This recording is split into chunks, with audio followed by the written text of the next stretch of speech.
Bonjour à tous. Vous allez voir en fait que la minéralogie et la chimie c'est quand même très lié parce que eux finalement ils repèrent un petit peu la matière où on va trouver les éléments chimiques et nous on essaie finalement de les utiliser.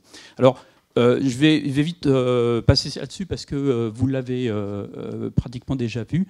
Simplement, nous les chimistes, notre savoir-faire, c'est de travailler avec la table périodique. Et dans la table périodique, vous voyez des éléments qui ont en fait une importance phénoménale dans votre vie.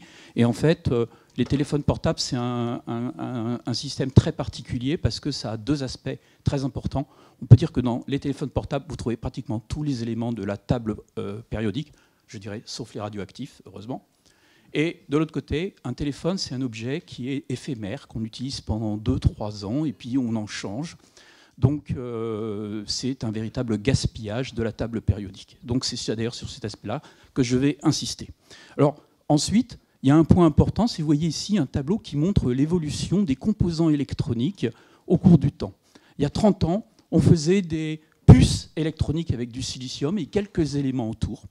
Dans les années 90, on a introduit des éléments comme le tantal qui ont permis de miniaturiser ces téléphones. C'était un grand succès d'une firme que je peux nommer, c'est Nokia. Ils ont été capables de faire des petits téléphones grâce en fait, à l'utilisation de l'oxyde de tantal, et ça a été la révolution. Et puis maintenant, on fait tout avec un téléphone, sauf téléphoner. Donc en fait, à chaque fonction, on va introduire des nouveaux éléments, des capteurs, tout un tas de systèmes qui utilisent à nouveau des éléments chimiques. Et c'est un problème. Héloïse, elle vous a montré où on trouve les éléments qui sont nécessaires pour les téléphones. Et moi, je vais vous montrer où on ne les trouve pas. Et il y a un gros problème, c'est qu'en Europe, on n'a aucun des éléments chimiques de la table périodique dont on a besoin pour faire des téléphones. Pourquoi ? Il y a plusieurs raisons. D'abord, on n'est pas un continent très riche en minerais. Et en plus, on a exploité nos minerais depuis l'Antiquité. Il n'y a pas d'historien du téléphone parmi nous, donc je profite pour faire un peu d'histoire. Vous voyez ici une carte de la métallurgie, en fait, il y a 3000 ans. On montrait déjà que c'était mondialisé. Il y avait des échanges, en fait, entre toutes les tribus. On ne dit plus des pays et des économies. Et puis, en fait, on extrayait tous les éléments métalliques. Et puis maintenant, on n'en a plus. On n'en a vraiment plus. On n'a vraiment que des mines très pauvres ou des anciennes mines déjà vidées et on ne sait plus quoi faire pour extraire les éléments. Alors, il y a bien quelques géologues qui vont explorer un peu. Vous voyez, en Bretagne, ils vont voir s'ils ne vont pas ouvrir les mines.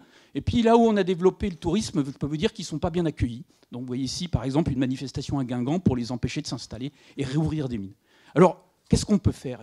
Justement, si on ne peut pas ouvrir des mines, d'abord, on sonne l'alerte. Donc, l'Europe a défini en fait, des éléments critiques. Vous voyez, par exemple, en 2011, il y avait 14 éléments qu'on ne trouvait pas en Europe. Et puis on s'est aperçu qu'en 2017, ça allait très vite avec le développement de toutes les technologies. 20 éléments, 27. En 2020, on est passé à 30. On a rajouté d'ailleurs le lithium, parce qu'on l'utilise dans les batteries au lithium, et il devient absolument critique. On n'a pas commencé à développer les voitures électriques, qu'on manque déjà de lithium. Alors, que faire ? C'est simple. Enfin, simple. Vous allez, en sortant de la salle, prendre vos téléphones et les mettre dans la pièce, dans la boîte ici, et on va les recycler. D'accord ? Donc, vous voyez le problème. Tout de suite, vous rigolez. Donc, parce que, pas question. Et bien justement, voici une carte table périodique qui vous montre en fait les éléments tels qu'on est capable de les recycler. Je ne vais pas faire le détail, mais en bleu, tout est beau. En vert, c'est pas trop mal. Et en jaune, orange, rouge, c'est la catastrophe, il n'y a absolument rien de recyclé. Donc ce que vous pouvez voir, c'est que votre génération, elle va avoir à travailler pour mettre tout ça en vert. Et en plus, je vais vous donner un exemple. Le meilleur exemple d'éléments chimiques qui est recyclé dans la table périodique, c'est le plomb. Pourquoi ? Parce que la majorité du plomb est utilisé dans les batteries de voitures et on les recycle. Eh bien, sachez que le recyclage du plomb est l'industrie la plus polluante en fait, sur la Terre parce que, en fait, partout dans le monde, il y a des petits gamins de votre âge qui vont ramasser des batteries au plomb, qui vont les mettre dans des marmites, qui vont faire fondre le plomb qui font à basse température et qui respirent les vapeurs au plomb et qui s'empoisonnent. Et la deuxième industrie la plus toxique, c'est l'extraction du mercure. À quoi ça sert le mercure ? Ça sert pour la troisième industrie la plus toxique, qui est l'extraction de l'or. L'or, ça sert à faire des contacts dans les téléphones. D'accord ? J'ai rajouté la dernière, parce que vous aimez bien faire les soldes, c'est les tanneries, c'est-à-dire le travail du cuir. Bon, ça n'a rien à voir avec le propos d'aujourd'hui, mais on fait quand même beaucoup de pollution avec nos chaussures. J'avance, donc il faut recycler. Comment on recycle ? Très vite. Actuellement, l'état de l'art, c'est... On fait tout fondre, du coup on fait des émissions de CO2 parce qu'on a brûlé les plastiques.